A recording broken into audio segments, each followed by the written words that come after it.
Dr. Sarah Chen pressed her face against the window of the research station, watching something impossible descend from the heavens. The object was massive, easily the size of 3 city blocks, and it fell with the grace of a feather despite its enormous bulk. No flames, no sonic boom, just silence as it settled into the sand with barely a whisper. "Are you getting this?" Sarah shouted to her colleague, Dr. Marcus Webb, who was frantically adjusting satellite dishes on the roof. "Every frequency is going crazy," Marcus called back, his voice cracking with excitement. "This thing is broadcasting on channels we didn't even know existed." The craft, for lack of a better word, looked like someone had taken a mountain and carved it into the shape of a teardrop. Its surface gleamed with a metallic sheen that seemed to shift colors in the sunlight. Strange symbols pulsed along its hull in patterns that hurt to look at directly. Then, as suddenly as it had arrived, a section of the ship opened with a sound like silk tearing. A ramp extended to the ground, and 3 figures emerged. They were tall, impossibly tall, with limbs that bent in ways that made Sarah's eyes water. Their skin had the texture of polished stone, and their faces were geometric puzzles of angles and planes. When they spoke, their voices resonated inside Sarah's skull rather than through her ears. "This vessel is defective," the lead figure announced, its mental voice carrying notes of disgust. "The neural interface rejects our consciousness. The weapon systems respond unpredictably. Even the basic life support systems seem to mock our commands." "We should have expected this from Kethvar Manufacturing," replied another, its tone dripping with disdain. "Their ships are notorious for incompatibility with civilized minds." The third being gestured dismissively at the enormous starship. "Leave it. Perhaps the local wildlife will find it amusing. At least it will serve some purpose then." Sarah felt her heart hammering against her ribs.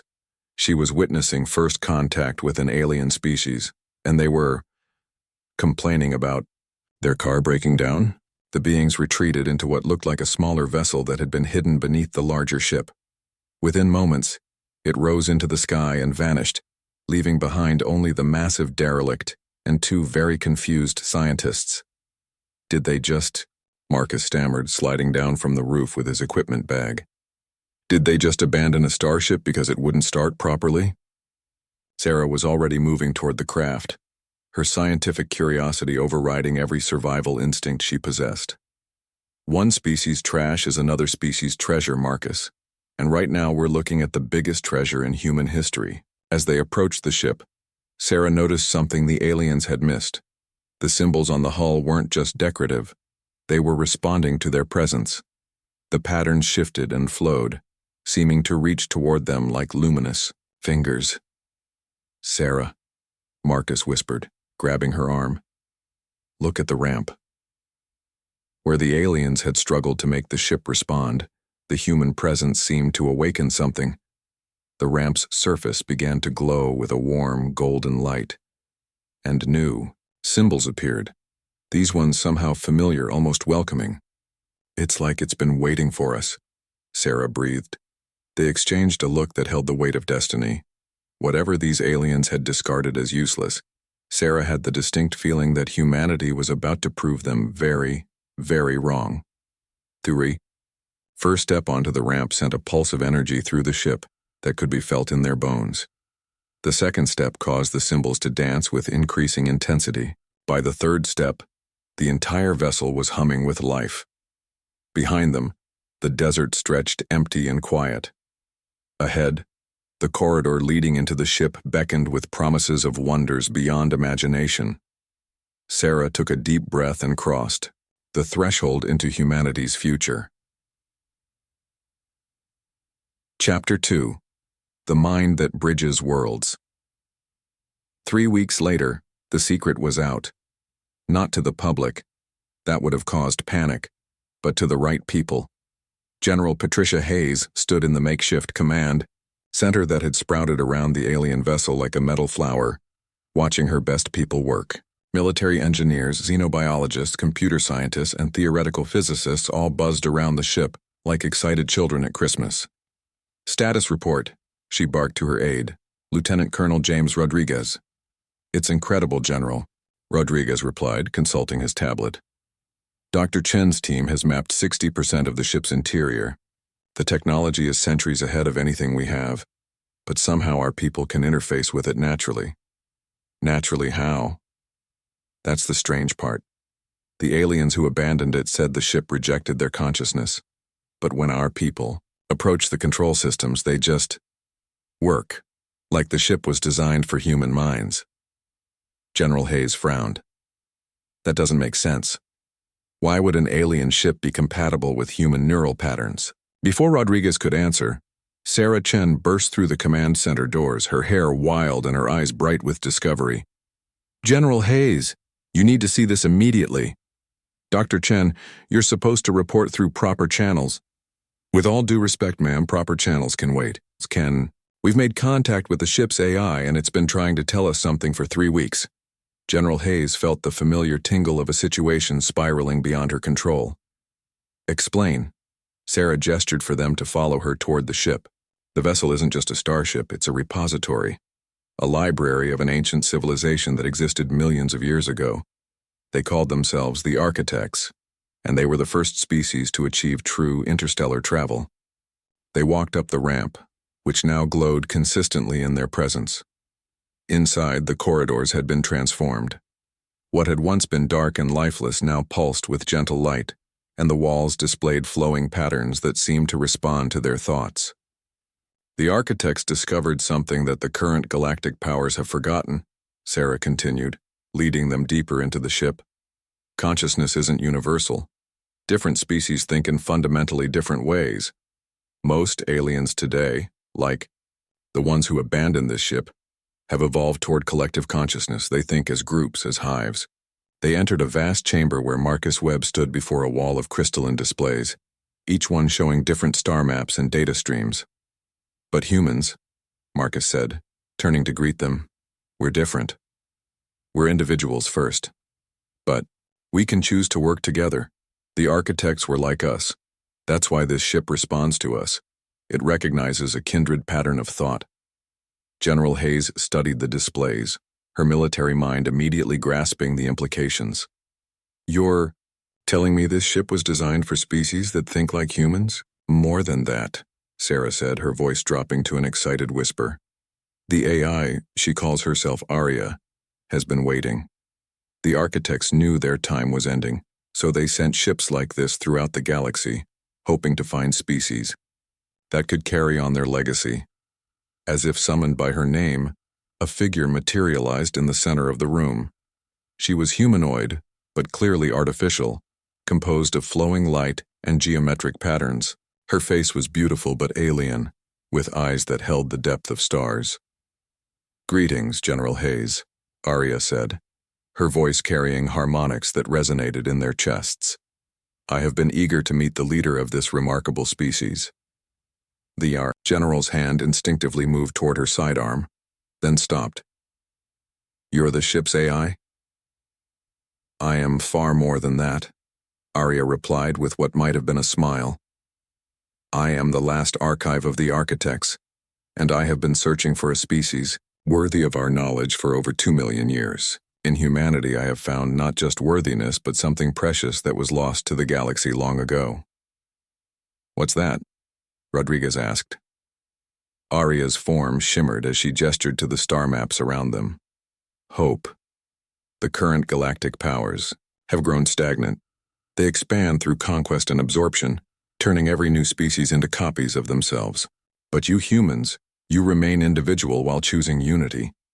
You solve problems through creativity rather than consensus. You see possibilities where others see limitations. General Hayes felt the weight of destiny settling on her shoulders. What are you offering us? Everything, Aria said simply. The knowledge to build ships that can cross the galaxy in days instead of centuries. Weapons that can turn the tide against any threat. Medical technology that can extend your lives and enhance your abilities. And most importantly, the truth about what's coming. The room fell silent except for the gentle hum of the ship's systems. What's coming? Sarah asked. Aria's expression darkened, and the light around her flickered. The Devourers. The species That destroyed the architects are returning to this part of the galaxy. They consume entire civilizations not for food or resources, but for the simple pleasure of ending things. They will arrive in this system within 50 years. The weight of that statement hit them like a physical blow. 50 years, General, Hayes repeated, to prepare for a threat that destroyed a civilization millions of years ahead of us. Yes, Arya said, but you have something the architects lacked when they faced the Devourers. What's that?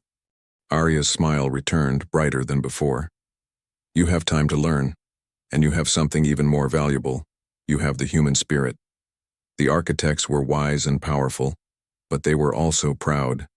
They refused to adapt, to change, to become something new.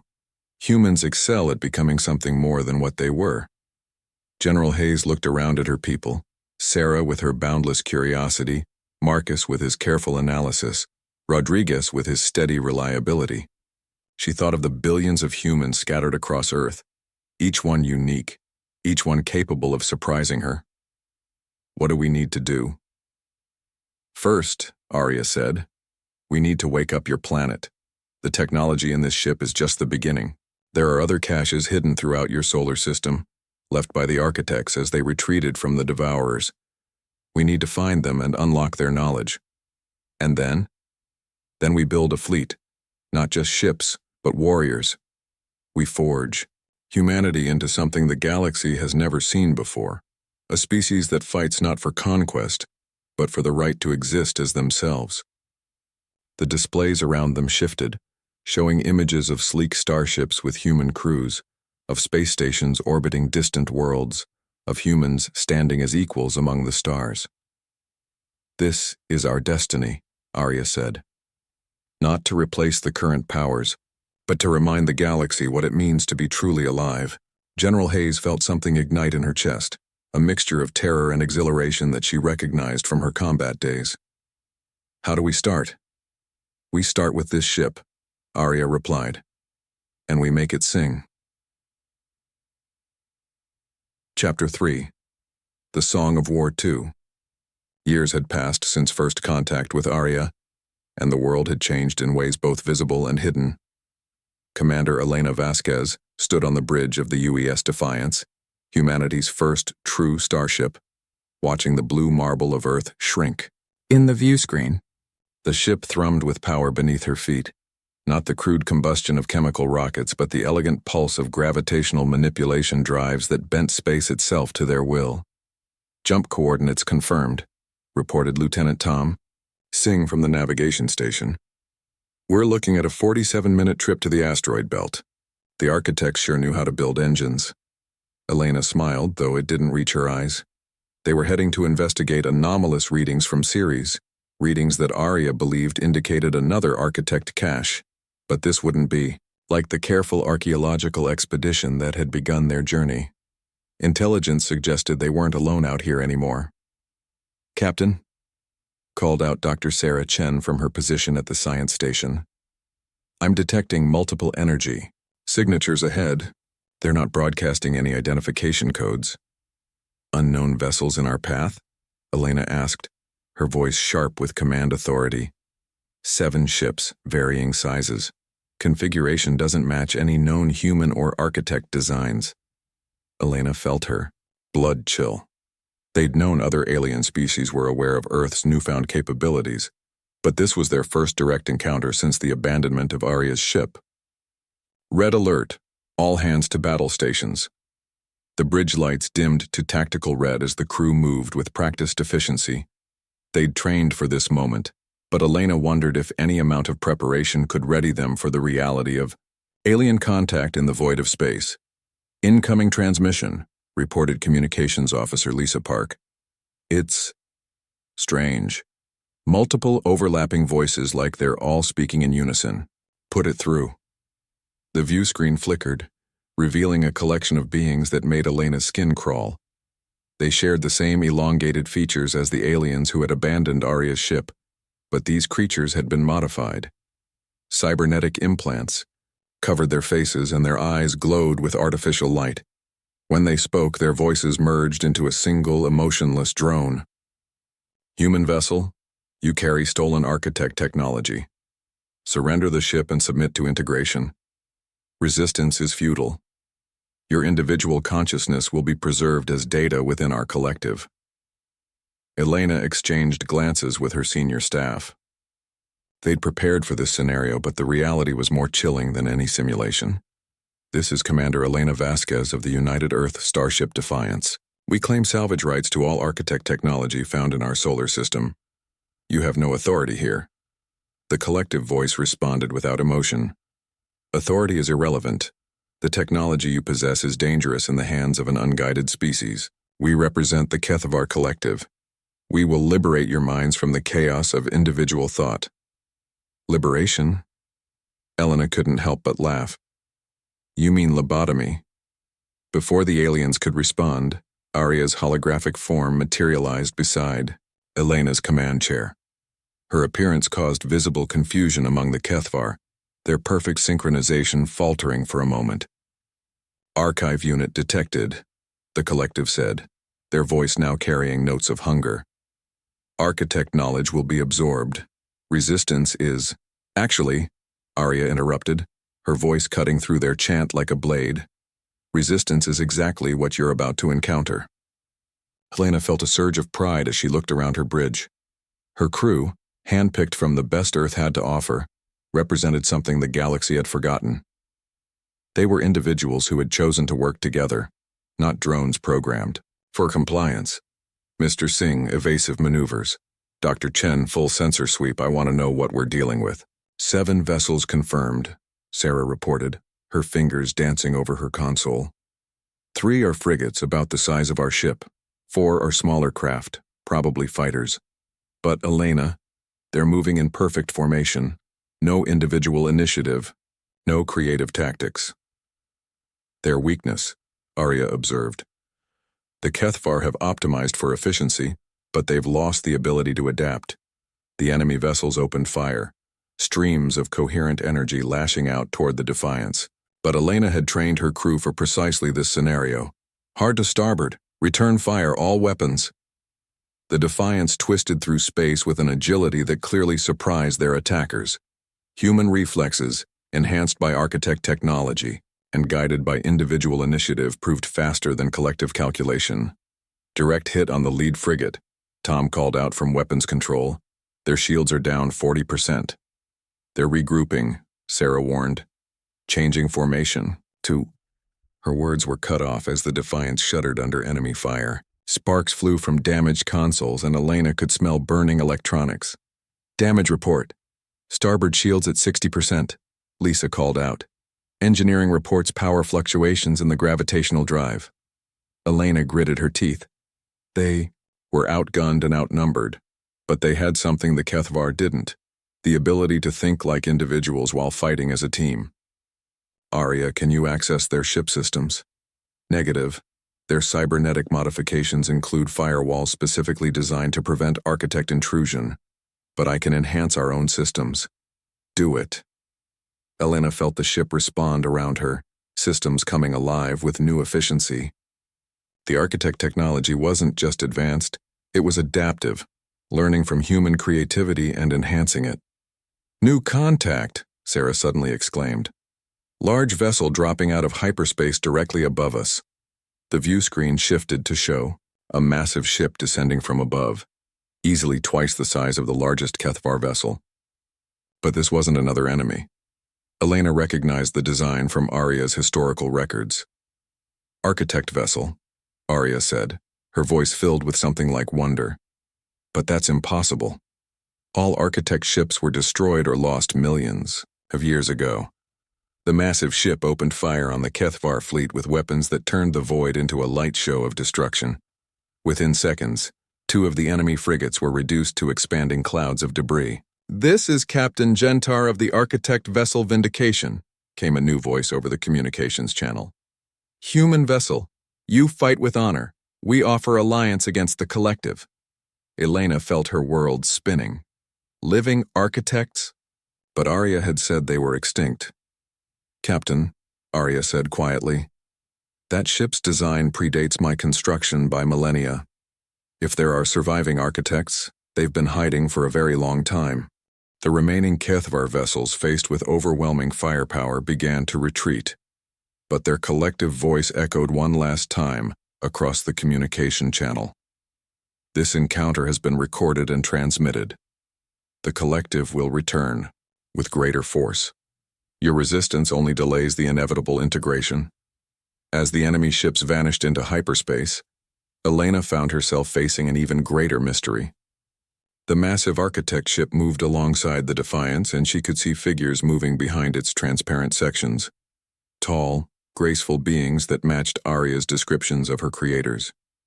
"Commander Vasquez," Captain Gentar's voice returned. "We request permission to come aboard. There are matters we must discuss regarding the future of your species and the threat that approaches." Elena looked at Aria, who nodded slowly. "Permission granted, Captain. But I warn you, we're not the same species that might have existed when your people were last active." "We know," came the reply, and Elena could hear something like admiration in the alien voice. "We have been watching. That is precisely why we have emerged from hiding." As the two ships prepared for docking, Elena couldn't shake the feeling that humanity had just passed some kind of test. But the real examination was yet to come. The stars stretched endlessly around them, and somewhere in that vastness, the Devourers waited. Chapter 4. The Price of Evolution. The meeting chamber aboard the Vindication was a marvel of architect, engineering. Crystalline walls curved impossibly upward, creating a space that seemed to exist in more dimensions than Elena's human mind could fully process. She sat at a table that appeared to be carved from a single enormous gemstone, facing beings she had only read about in Aria's historical records. Captain Gentar was the first living architect Elena had ever encountered, and the experience was both awe-inspiring and unsettling. He stood nearly 8 feet tall, with limbs that moved with liquid grace and skin that seemed to shimmer with internal light. His eyes were deep pools of silver that held the weight of millennia. Beside him sat Navigator Lithana, whose intricate tattoos shifted and flowed across her skin like living circuits, and War Leader Korthax, whose very presence made the air around him hum with contained energy. "You have questions," Gentar observed, his voice carrying harmonics that resonated in Elena's bones. "As do we." Elena glanced at Aria, who stood beside her chair like a guardian spirit. The AI's usually confident demeanor showed cracks of uncertainty. Meeting her creator's descendants was clearly affecting her in ways Elena couldn't fully understand. "Our primary question is simple," Elena said. "Where have you been?" Aria told. "The architects were extinct." "We were," Lithana replied, her tattoos pulsing with patterns of light. "The civilization that created Aria and her sister archives was indeed destroyed by the Devourers over 2 million years ago. We are what survived." "How?" Korthax leaned forward, his eyes glowing brighter. "By becoming something we swore we would never become. By abandoning our principles and embracing the very thing we fought against." Elena felt a chill run down her spine. "What do you mean?" Genitar gestured, and the walls around them came alive with images, star systems burning, planets, consumed entire civilizations reduced to ash and memory. "When the Devourers came for us, we faced a choice," he said. "Die as ourselves or live as something else. Some of us chose to transcend our physical forms, becoming beings of pure consciousness that could hide in the quantum foam between dimensions. You became ghosts," Aria said, her voice barely above a whisper. "We became cowards," Korthax corrected harshly. "We abandoned our bodies, our worlds, our responsibilities. We watched from our hidden realm as the Devourers swept across the galaxy, consuming species after species, and we did nothing." Elena studied their faces, reading the guilt and shame that had marked them for eons. "But you're here now. Why?" "Because of you," Lithana said simply. "Humanity has accomplished something we thought impossible. You've taken our technology and made it better. You've faced the Kethvar collective and not just survived but thrived. You've proven that evolution doesn't require the sacrifice of identity." Aria stepped forward, her holographic form flickering with emotion. You've been watching us? Since the moment you first interfaced with human consciousness, Gentar confirmed. We felt it across the quantum realm, a resonance we hadn't experienced in millions of years. The sound of a species truly coming alive. Elena felt the weight of revelation settling on her shoulders. The other caches Arya mentioned, you placed them specifically for us to find. Some of them, Korthax admitted, others were genuine archive sites, but we guided your search patterns, influenced your dreams, whispered inspiration to your scientists and engineers. You manipulated us, Elena said, her voice hardening with anger.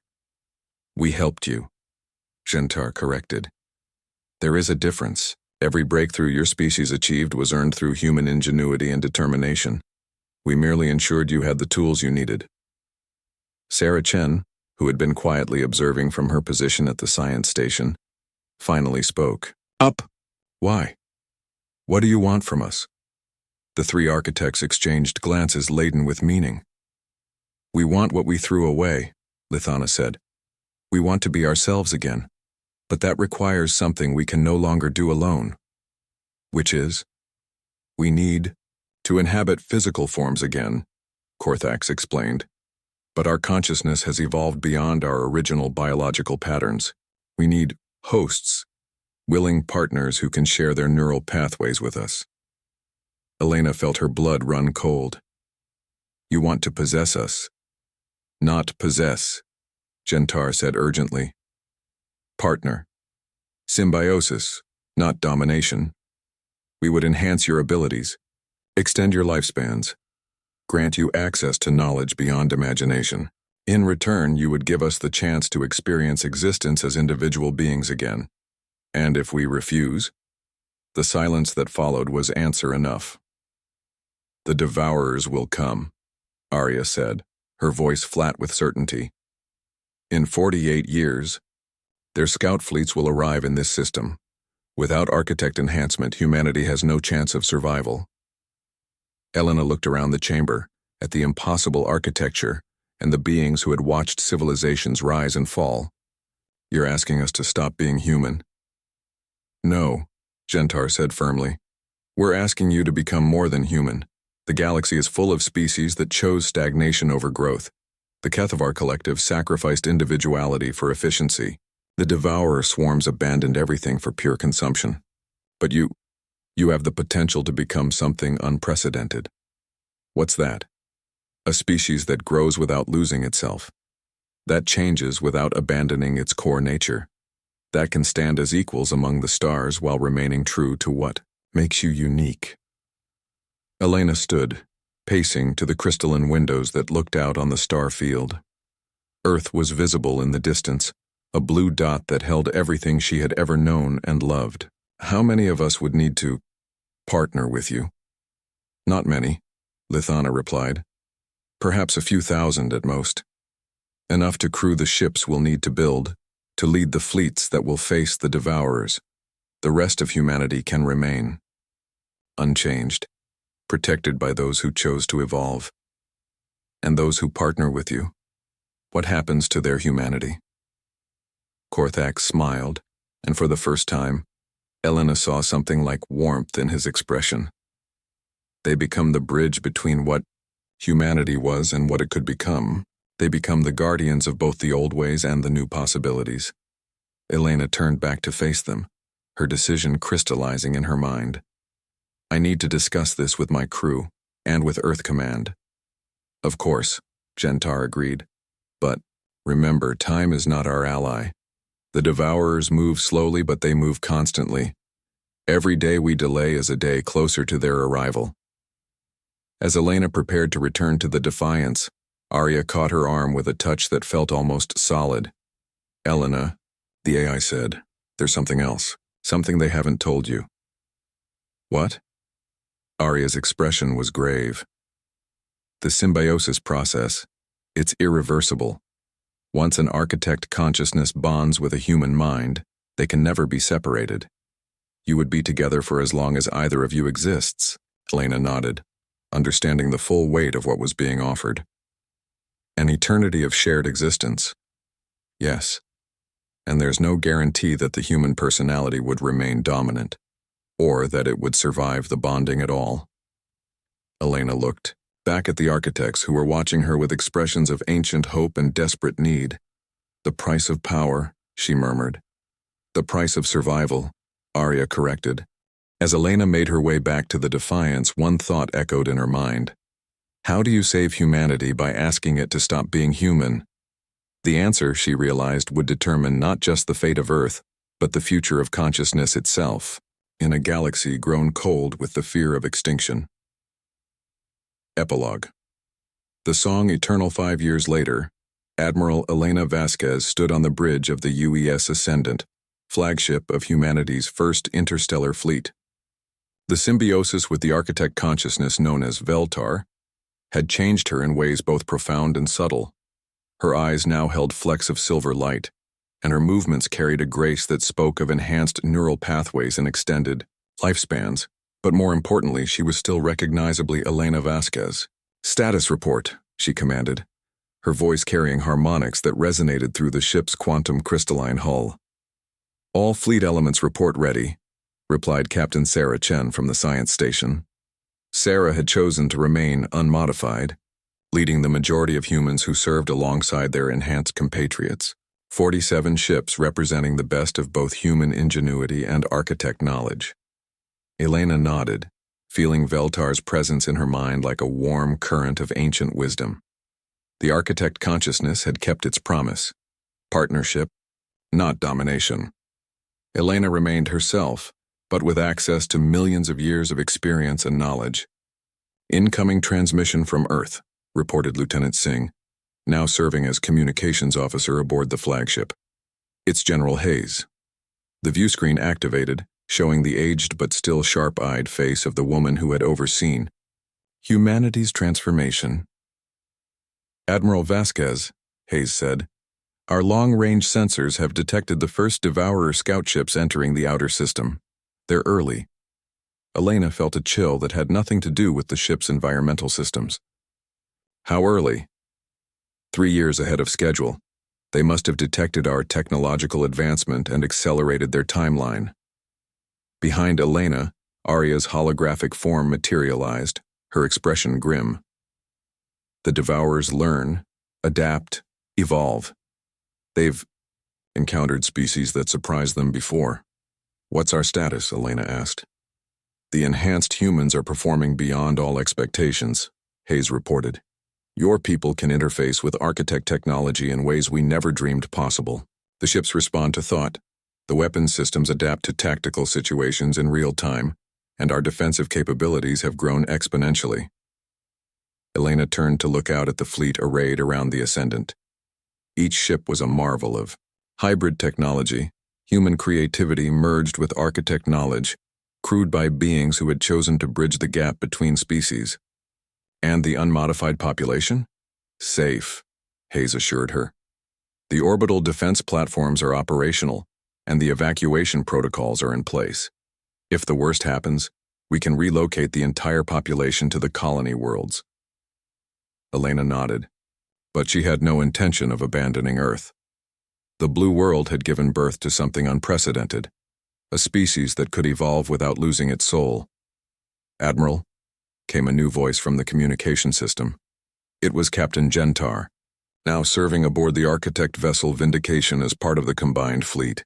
The Devourers are broadcasting on all frequencies. Put it through. The message that followed was unlike anything Elena had ever heard. It wasn't words or images, but pure concept forced directly into their minds. It spoke of endings and consumption, of the beauty of entropy and the peace of non-existence. It promised that resistance was futile, that all things must eventually return to the void. But Elena felt something else beneath the message. Surprise. The Devourers had expected to find a typical species ready for harvest. Instead, they had encountered something new. They're confused, Veltar observed through their shared consciousness. They cannot classify you. You are neither purely individual nor collective, neither static nor chaotic. You represent a paradigm they have never encountered. Is that good or bad? Elena asked. For us? Very good. For them? It means they cannot predict your responses. They will be forced to adapt, to change their tactics. And change is the one thing the Devourers fear more than any weapon. Elena turned to address her fleet. All ships, this is Admiral Vasquez. The enemy has arrived early, but we are ready. Today, we fight not just for Earth, but for the right of consciousness to grow and change and become something more than what it was. Today, we show the galaxy that evolution and identity are not mutually exclusive. The response from 47 ships was immediate and overwhelming. Human voices, architect harmonics, and hybrid consciousness all joined in a chorus of determination that echoed across the quantum foam. Fleet, prepare for engagement. Remember, we are not the same species that cowered in caves while the night fell around them. We are humanity ascendant, and we will not go gentle into that good night. As the first Devourer ships entered the inner system, Elena felt the weight of destiny settling around her. The choices made in a Nevada desert 5 years ago had led to this moment. The test that would determine whether consciousness could triumph over entropy, whether life could evolve beyond the need to consume and destroy. The battle for Earth was about to begin, but Elena knew it was really a battle for something far more precious, the right to be both individual and united, both human and more than human, both evolved and eternal. In the depths of space, ancient enemies prepared to meet an opponent they had never faced before, a species that refused to choose between growth and identity, between power and principle. The song of humanity was about to become the song of the galaxy itself. As the first shots were fired, and the darkness between the stars lit up with the fury of two incompatible philosophies of existence, Elena smiled. Whatever happened next, the universe would never be the same. The future belonged to those who dared to become more than they were while never forgetting who they had been. The future belonged to humanity ascendant. End of Aliens Discarded. A useless starship on Earth, humans transformed it into a force.